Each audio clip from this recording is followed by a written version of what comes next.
Okay, good. Then I think we are ready to start. Welcome everybody to the webinar of today, which we called From Earth to Orbit Precision Testing for Aviation and Space Engineering. The presenters will be myself, Giorgio Bartolozzi, sales engineer in the aerospace field, and Martin Stirli, industry development in aerospace. Good morning. One thing that I would like to specify before going into the presentation is that you can ask questions, of course. Feel free to use the chat. I'm not sure you can unmute yourself and speak, but in case you want to do it, feel free to do it as well. So I think I can start with showing briefly the content of today. What we are going to talk about today is who Kistler is, so a very brief introduction to our company. Then I will show something more about the core technology of Kistler. And after that, we will deal mainly with Martin with the two main topics, so space and aviations, where we will show some applications and some success stories that we have with some of our customers. So first of all, who we are. Kistler is a family-owned company based in Winterthur in Switzerland. I would say, as it is written in the slide, we are really pioneer and a world market leader in dynamic measurement technology for different physical quantities. Here we have the main four listed that we usually deal with, so pressure, force, torque, and acceleration. But we will see later that we have also something else that we can definitely take care of. And everything started with Kistler in 1950 with the first charge amplifier, which was invented by Walter Kistler. Charge amplifier that we will see that it is crucial and really needed to use the core technology that we have, which is the piezoelectric technology. We work in many different areas. Here you can see an overview of the different application fields. I mean, we start from a sport application with a lot of instruments to study the let's say the analysis of sport persons. We have a lot of applications in the medical area, especially in the production side on that case. Industrial application in general, where we do mostly process monitoring and quality assurance. Vehicle safety and powertrain are the two big areas in the automotive industry. Road traffic, but what we are going to focus today on is the space and aviation. So we will see mostly applications in that area. In any case, if you are interested in knowing something more about any other topic, feel free to contact us, and we will for sure be able to support you at our best. I already mentioned a couple of areas where we work. So there is mostly the R&D department and the production. So let's say that we are able to support as Kistler the whole development process, or the whole process of creating a product. So we work in the R&D department, mostly in the development phase and in the qualification and certification area, but then also in the production area. So we are able to do as I said, process monitoring or even assembly. So we have the nice electromechanical joining systems here to do the assembly lines. And then we can also do end-of-line testing. So we really have a presence. We can have a presence in the whole process. One point that I would like to stress is regarding the AS 9100 certification that especially our factory in the US has. So we are certified for that, meaning and showing a little bit, I would say, the focus that as Kistler we have in the aerospace sector, because this is really a certification for that area. Okay, let's go a little bit more into the core technology of Kistler. I already mentioned the four main physical quantities that we usually measure. So of course we develop and we deliver sensors for those quantities, so force, pressure, acceleration, and torque. But we are able to really provide you with the complete measuring chain. So in addition to the sensor itself, we can provide you with the signal conditioning hardware, data acquisition, and then we also have dedicated software for the analysis, I mean, for the acquisition, for the analysis, and for the management also of the measurement data. So we really have, we can provide the complete solution for you. I already mentioned in the first at the beginning that one of the let's say our core technology is the piezoelectric technology. So this is based on the piezoelectric principle that some crystals have, where basically under stress applied, the crystal generates a charge.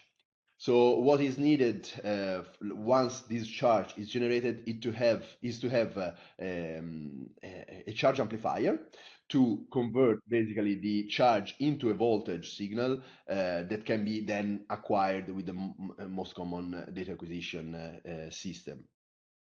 This is really a very nice technology because it has some features that we will see later that are really specific to the crystals that we use for that. And talking about the crystals, one thing that I would like to stress is that we also have a patented family of crystals that we call PiezoStar that has, of course, quite different characteristics dedicated to the different applications.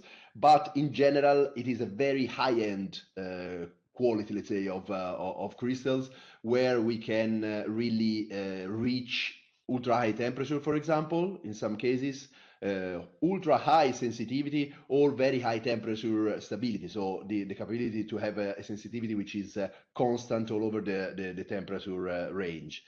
And these crystals here are grown directly in our laboratories. So you can see in the picture on the right here, the facility where the crystals are grown directly in Kistler. So once the crystal is, let's say, created, it is then cut into slices with different shapes. It could be rings or cylindrical shapes like this, depending on the sensor that we want to build. Then, once we have the sensor, to complete the measuring chain, as I already mentioned, we need a charge amplifier, then a data acquisition system that then can be processed, data that then can be processed in a standard laptop or workstation. We also have the capability to have charge amplifier with integrated DAC, so with the integrated data acquisition system. This is really nice for laboratories application because you don't need to have a lot of hardware. So you just have sensor, cable, DAC, and this goes directly with an Ethernet to your laptop. I was mentioning before that the piezoelectric technologies has quite some advantages. One for sure is the high stiffness and the high natural frequencies, meaning that high stiffness is very useful if you don't want to modify the dynamic characteristics of your or static characteristics of your system. So it is really important for that. While the high natural frequency allows you to do very high frequency dynamic measurement, which is really important. Then, depending on the way that we deal with the crystals, so the shapes and the dimensions, we can really have huge measuring ranges. So we can go from very tiny measurement quantities to very big ones. And one important thing is also that once that you have defined the maximum range that one sensor could reach, we can rescale with the same sensor and have and keep, let's say, change the range and keep the same accuracy. This is really an important feature of the piezoelectric technology. The classical example that I always present is this one, where if you have a force plate and you jump on it, you can weight you can measure your weight. In this case, 800 Newton. I wish I was 800 Newton, but with the same force plate, if you just change the range and with the Tara feature that we have, you can really measure tiny forces, like in this case 0.2 Newton, which are due to the heartbeat.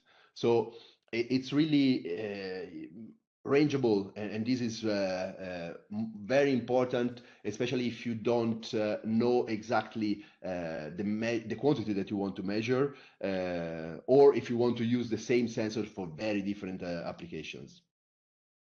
The last point that I would like to mention is the capability of this technology, especially with our own grown crystals, to go from cryogenic temperature to super high temperature. So with this kind of sensor, we can tackle a lot of different applications, and especially cryogenic is really important in the space sector because there are quite some tests that needs to be done in the climatic chamber on, let's say, on close to cryogenic temperature.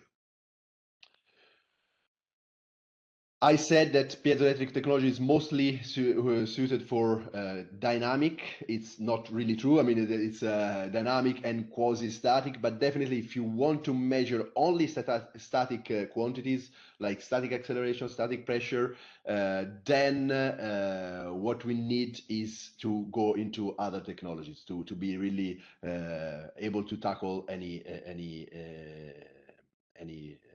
topic that you would like to cover. So for acceleration, we have other technologies like the MEMS capacitive. For pressure, the piezoresistive one. For torque and forces, I would say also strain gauges. And then we have a very new, I would say, application or technology that is fiber optics. This is, I would say, a sort of startup mode technology that we are growing. But it is allowing to measure, like a distributed sensor along the fiber optics, different quantities, strain and temperature, for example. But what is really nice is that with the same technology, we are able to measure the shape. So how the shape is changing in while operating. So this is really a nice and promising, I would say, technology for the future. With this, I would leave the floor to Martin. I will stop controlling, and I think you have the control now. Yeah, that worked. Thanks a lot for the great introduction. So after the generic overview and the technology overview, let's dive a bit deeper into the space applications first, before we then dive into aviation. As Giorgio explained, our products, the sensors and conditioners, are quite universal, so they can basically help in whatever super specific things you want to investigate. However, within space or the field of space applications, we have our, let's say, 3 core application categories where most of our equipment is used. So that's either propulsion testing, microvibration measurements, so really measuring the tiniest little forces and vibrations of systems, and then environmental testing, force limited vibration testing as one of the biggest ones.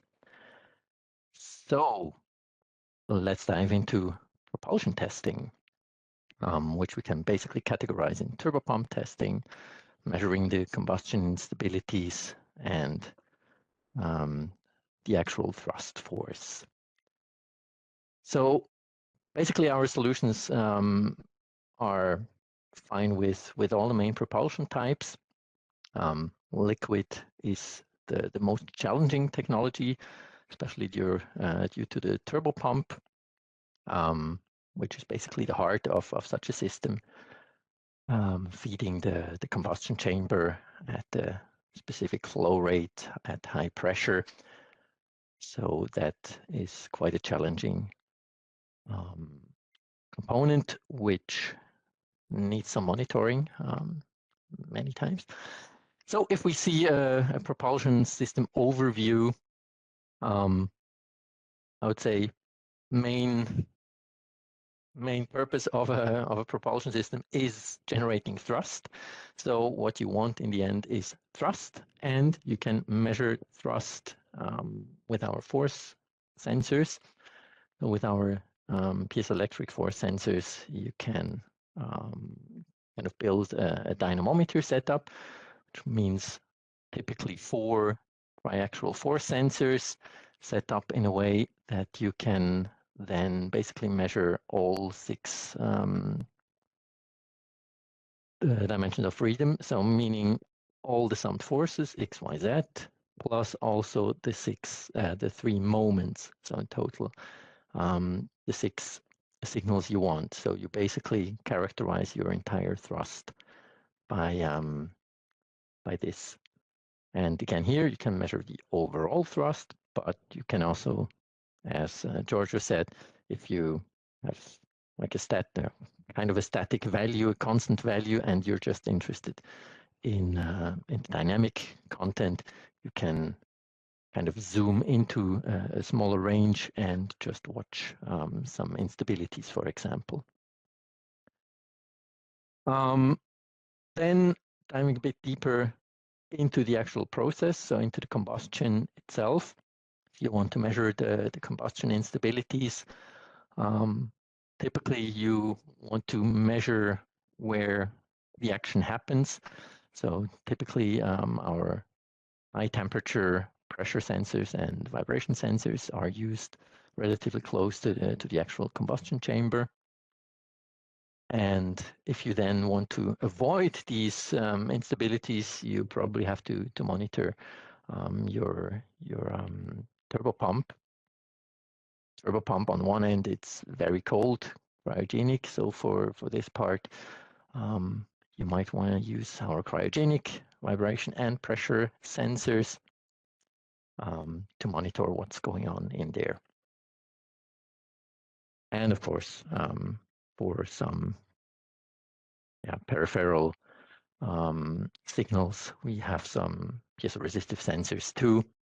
And something people often forget, having data is nice, but you also need to visualize it, to analyze it in an efficient way. And for this, we also have an interesting solution called JBeam. So diving here a bit deeper into the pressure signals or the pressure sensors. So from the cryogenic temperatures, we have our specific sensors, piezoelectric. Then when it gets warmer, there's basically the option to go with water-cooled sensors. Typically, for the experts out there, we use a flow rate of about 0.5 liter per minute to cool down the sensors. And then some sensors can be used up to 350, 400 degrees. But if you then want to go really, really hot, so for 700 constant temperature or up to 1,000 degrees Celsius for a short amount of time, then our differential piezoelectric pressure sensors are the way to go.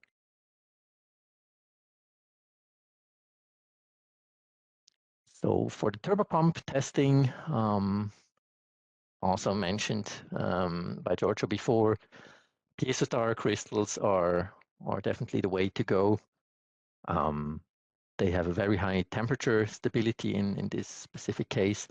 So from very cold temperatures, even up to warmer temperatures, they keep stable with their output.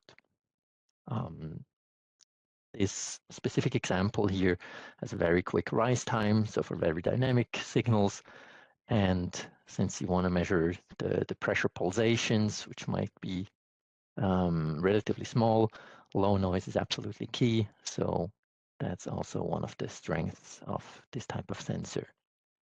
While on the monitoring, vibration monitoring side, we have either our single axis or triaxial cryogenic accelerometers. Can be very well installed and have a bandwidth of 10 kilohertz, which is very suitable for such a system. This I already mentioned for force measurements. Typically, you have your very specific setup. So we usually recommend kind of a customer-specific setup, and we have our specific, let's say, customer-specific product lane, where we can help you design the actual setup and then also manufacture it according to your needs, based on our triaxial force sensors, calibrate everything, and then you install it in your actual setup to measure the thrust forces. Then diving into the next application, microvibration measurements. We measure basically what's almost invisible, the tiny remaining little imbalances of mechanical systems, typically reaction wheels or gyro systems or whatever else, payloads or mechanical systems, which should be as vibration-free as possible. So how does such a setup typically look like? One thing is, of course, what you need is a very low noise measuring system, but also very challenging is the actual environment. So you don't just need a low noise measurement system, but also a low noise environment. So you really have to isolate everything from the actual measurement. So typically a vibration-free room as far as possible, and isolate the system with some shock absorbers or some physical kind of dampers. And typically a big stone table granite block is used, and on top you mount then the so-called dynamometer, the force plate.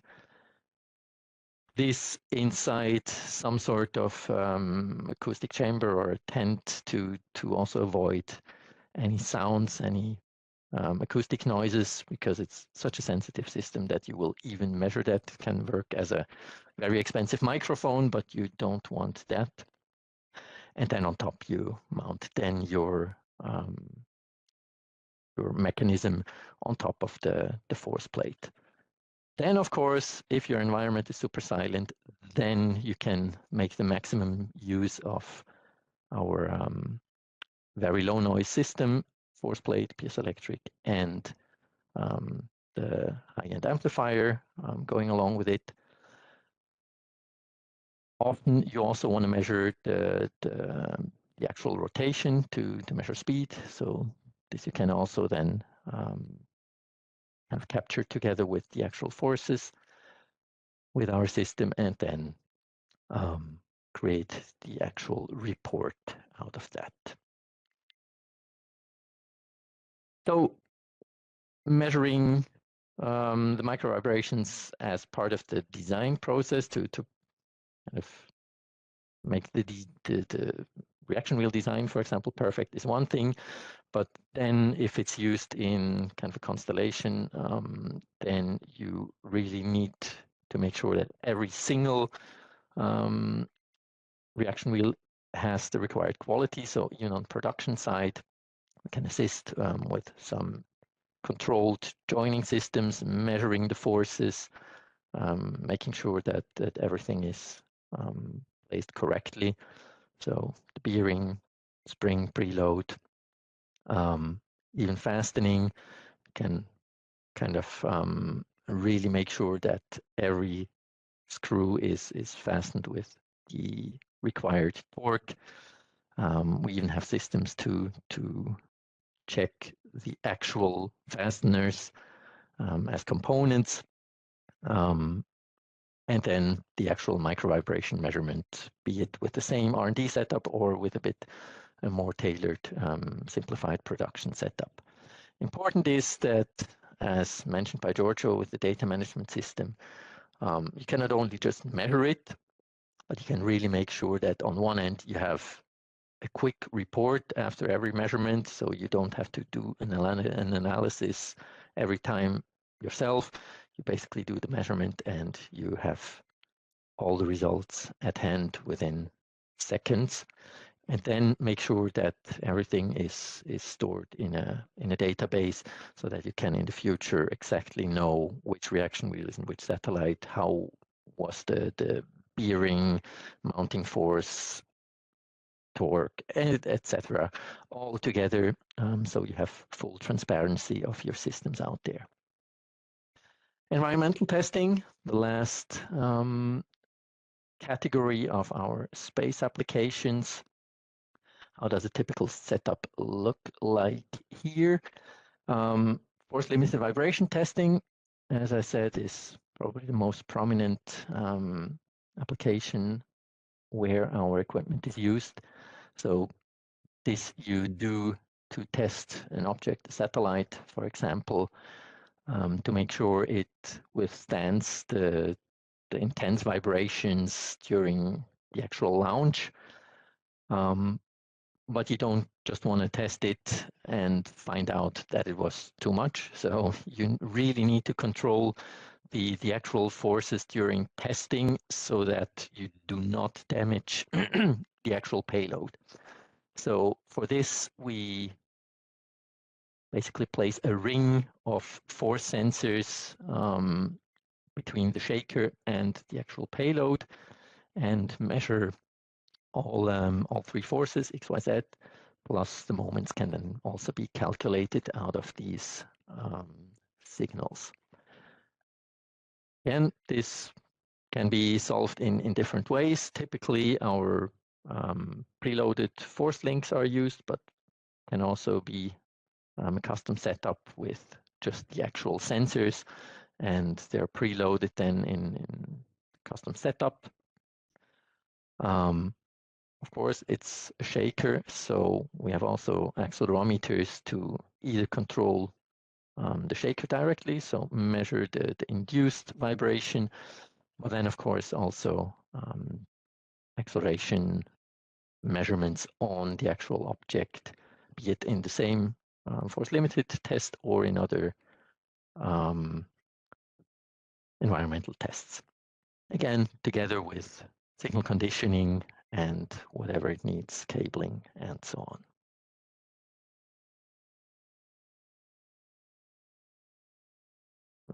Right. Vibration measurements for other vibration tests, environmental tests, for example, and as a space object usually sees temperatures from very cold to very hot. Temperature stability is really a big issue.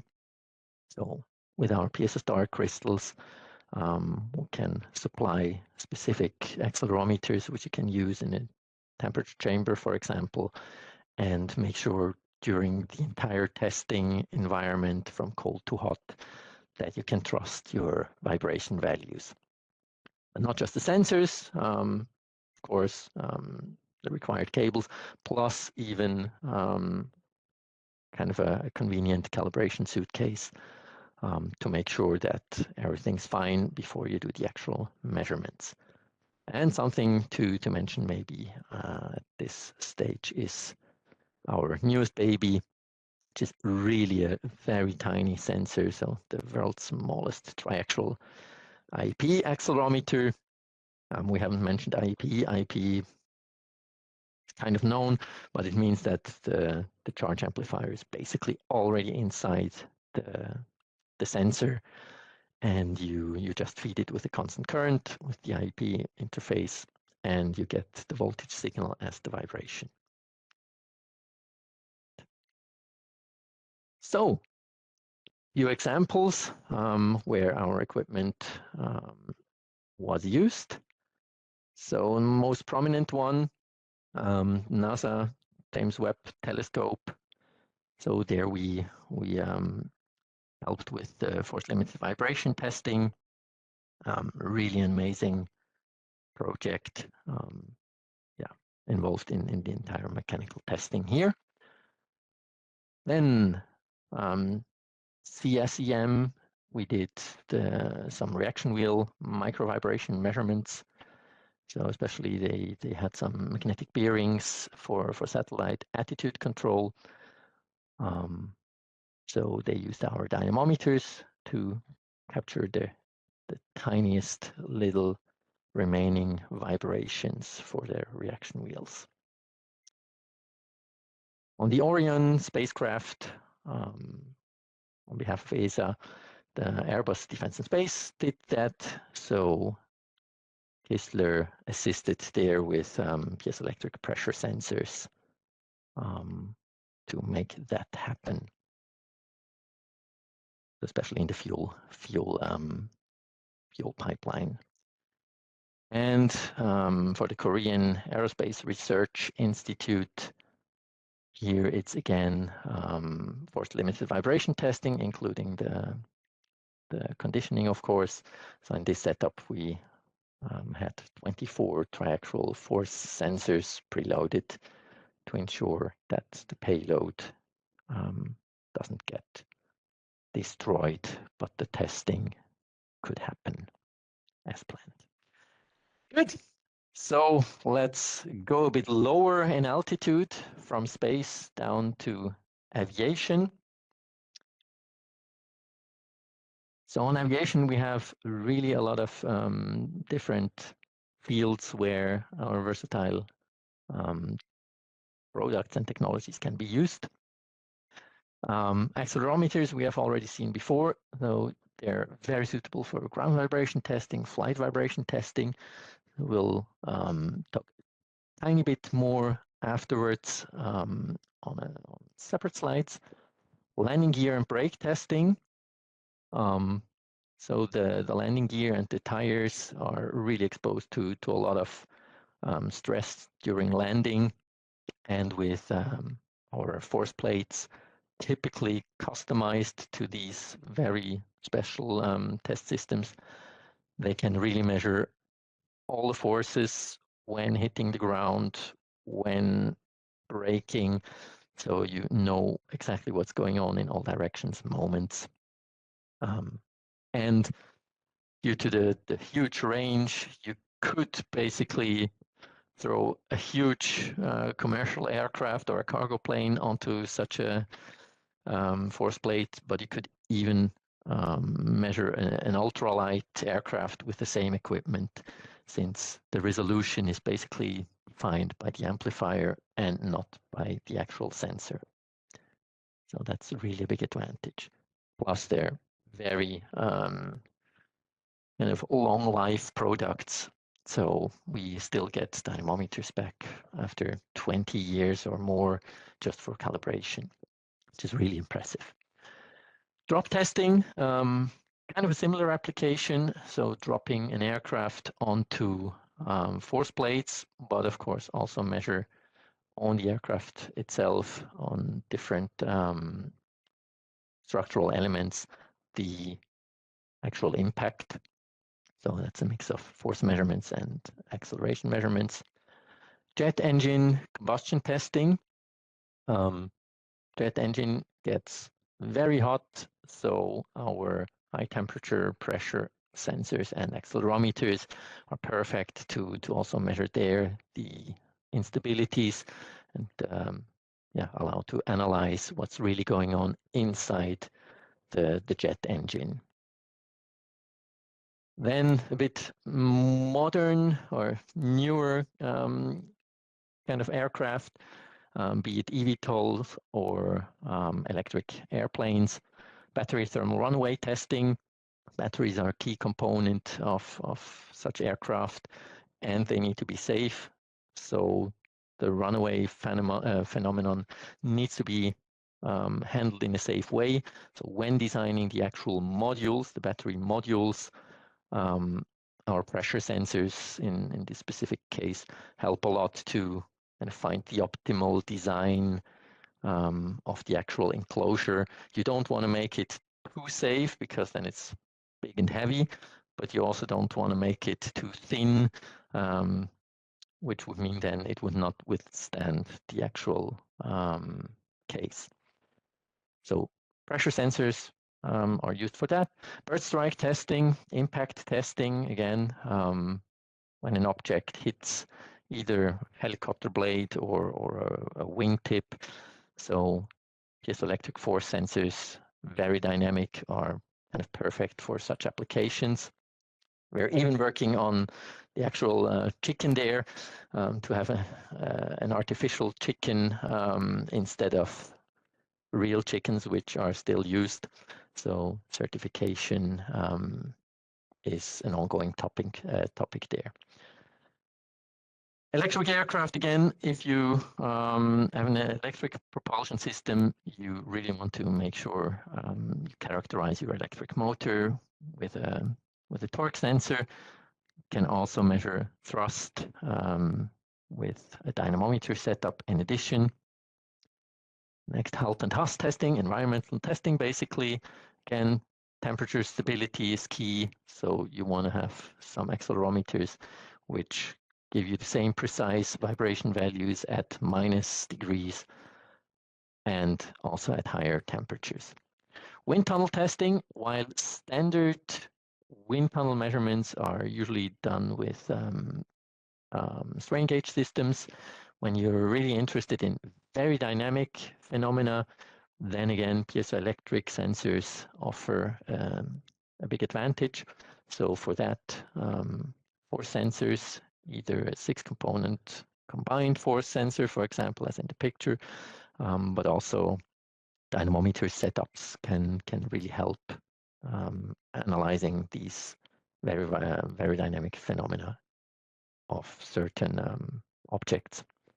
Hydraulic system testing, there we mainly have piezoresistive sensors to cover that. Actuator testing from static accelerometers, which give you the position to force measurements. Then let's, oops, no, here we go. Then also crash testing, we have different kinds of dummies, from fully instrumented dummies known from the automotive area to kind of semi instrumented biofidelic dummies or absolutely biofidelic dummies for one-off testing. We offer some interesting products there. In aerospace in general, very new materials, specific alloys are often used, lightweight materials. They often have very specific characteristics. So testing machining processes is kind of key. And that can be sometimes very different to known materials. So for cutting force measurements or machining in general, we have some very dedicated systems. And yeah, even to some very exotic tests, ejector seat testing, as such a very dynamic phenomenon, very suitable with piezoelectric sensors, or wing up bending tests with force sensors, which can withstand quite large forces. So this more on the development side of things. Now diving a bit deeper into ground vibration testing first. So typically, the analytical vibration investigation on the ground. Here we have single axis and triaxial IEPE accelerometers, usually also TEDS, means transducer electronics data sheet, right inside the sensor. So the sensor basically tells you what it is and what sensitivity you have. And that's very convenient in large setups. And one very special kind of sensor, the orientable one on this side.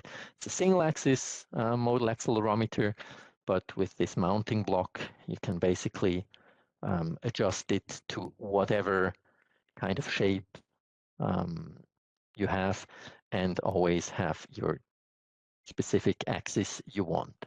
Or you do a test twice and you just leave the sensor and adjust it by 90 degrees and combine the values then. For flight vibration testing, where you want to kind of investigate the aeroelastic stability, for example, their size and temperature matters.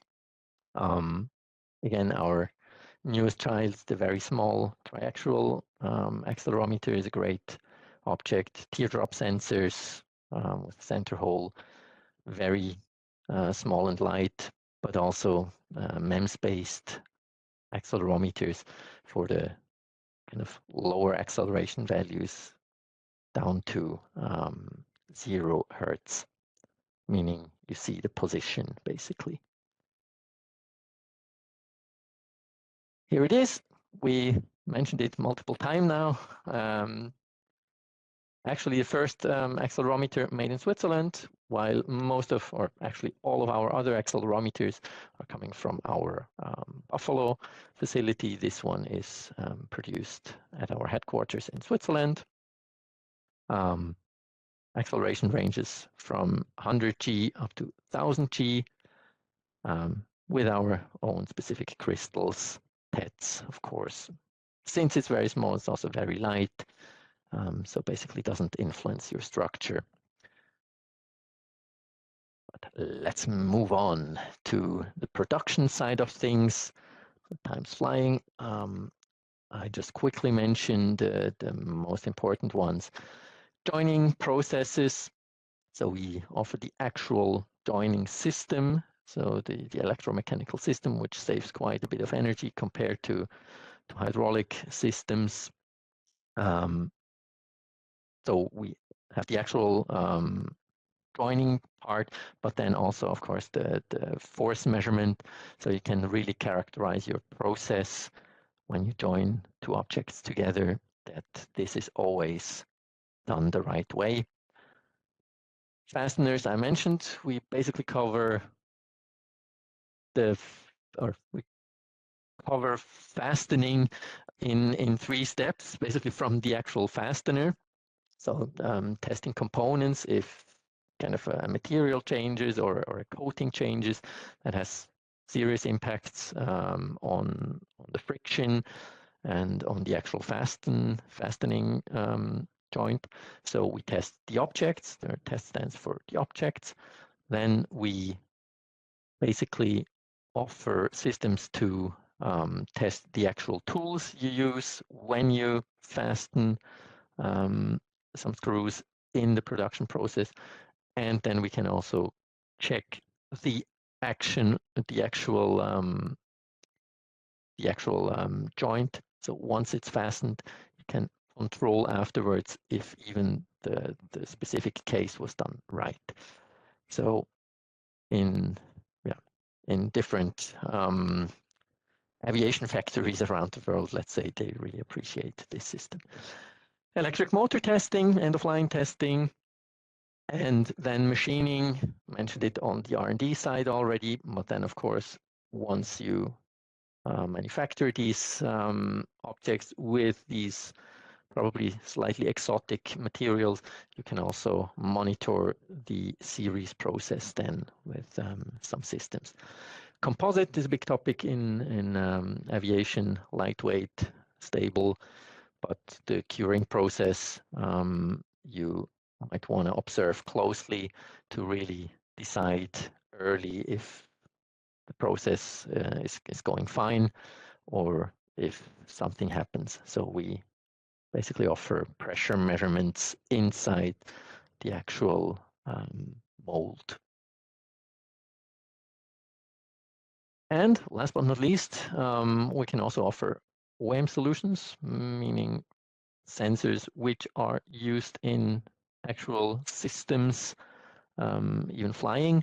So flight simulator, that's not actually flying, but it's a specific application. So there we use a triaxial MEMS capacitive accelerometer to, first of all, monitor the vibration and to also have an emergency shut-off system in such a simulator. Air cargo deployment, there we measure with our force sensors the deployment force, and once the force is has reached a certain level, that it's sure that the parachute is deployed correctly, then the release mechanism opens and the cargo can be deployed safely. So that's an in-flight system with our technology, customized solution. So also here, a few success stories. DLR, the German Aerospace Institute, relies quite a bit on our accelerometers and flight and ground vibration testing. So they test a lot of the interesting new eVTOLs with our systems, and they really appreciate and even kind of co-developed this adjustable single-axis accelerometer with us, which became a series product. So they really appreciate that they can adjust the actual angle of the accelerometer to whatever structure and angle they have. So they use our IP accelerometers and also our capacitive MEMS sensors. The Airbus Zephyr project, basically a high altitude system.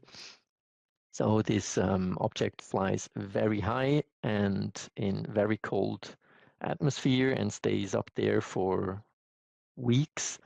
So their temperatures are definitely an issue. So our cryogenic IP accelerometers were used for testing and for ground testing and also for flight testing. And especially on ground, our versatile signal conditioning system and data acquisition system was quite appreciated. Then some new kind of propulsion, or new kind of propulsion system. The ETH Zurich, a university close to Zurich, or in Zurich, has a student team developing some special airplanes. So the first project they did was a battery-powered aircraft, and for that they used one of our shaft torque sensors in the torque test stand to characterize the motor. And in their second project, which they're currently working on, they're building a fuel cell-based electric plane.